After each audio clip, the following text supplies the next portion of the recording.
आपल्या मागे लागलेल्या शुक्ल काष्ठासाठी स्वकीय जबाबदार असल्याचं सांगणारे राज्याचे माजी महसूल मंत्री एकनाथ खडसे यांची 7.5 संपताना दिसत नाहीये। खडसेंच्या संबंधित जमीन घोटाळ्याची चौकशी करण्यासाठी स्थापन केलेल्या एक सदस्यीय समितीचं काम अजून पूर्ण झालेलं नाही, म्हणून या समितीने आणखी 3 महिन्यांची मुदतवाढ मागितली आहे।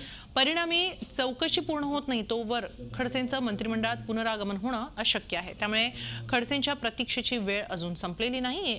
एकूणच या प्रकरणाचा आढावा घेतलाय आमचे प्रतिनिधी अखिलेश हळवे यांनी।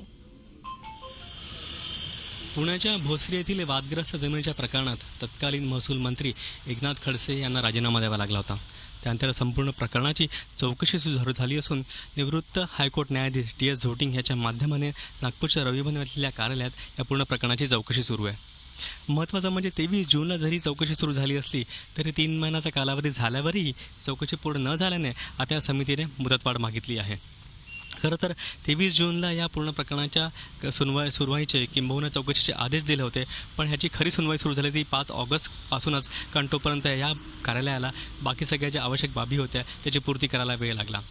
5 ऑगस्टपासून या पूर्ण प्रकरणाची चौकशी सुरू झाली आणि DS झोटिंग निवृत्त न्यायाधीश यांनी या प्रकरणाची पूर्ण चौकशी सुरू केली आहे। महत्त्वाचं म्हणजे या संबंधी चौकशी आज संपायला हवी होती। आज 3 महिन्याची मुदत संपते आणि म्हणूनच चौकशी एका पूर्ण न झाल्याने या समितीने त्या मुदतवाढ मागितली आहे।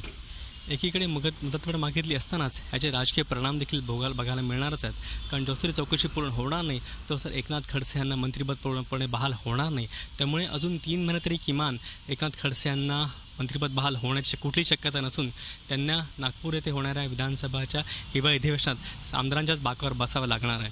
त्यामुळे याचे राजकीय परिणाम आता पुढे काय बघावे लागतील, हे याचे पुढे राजकीय परिणाम काय होतील त्या काळात कळेलच। व्हिडिओ जर्नलिस्ट रत्नशीलसह अखिलेश हळवे, झी मीडिया, नागपूर।